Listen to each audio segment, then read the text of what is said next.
तुम्हारी मेरी शादी तो सच वही होता है जो सामने आ जाए, जब तक सामने ना आए वो सच नहीं होता। और ये मंगनी, ये तो एक धुंधलाहट है, सच नहीं। और ये क्या तुम अपने दोस्तों के साथ दुकान पे बैठ के मेरे पे आवाजें कसते रहते हो? क्या तुम्हें ये जेब देता है?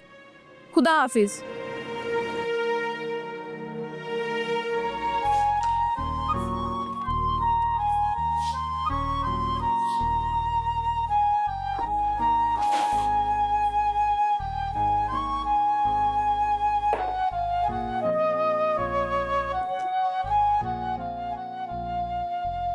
कमाल है यार, तुम यहाँ बैठी हो और तुम्हारे चक्कर में मैंने पूरा पार्क छान मार लिया।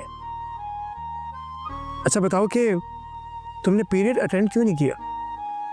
अच्छा चलो खैर, मैं तुम्हें उसके नोट्स दे दूँगा। क्या सीन है अब, इसी तरह उदास बैठना है या फिर क्लास में लेनी है?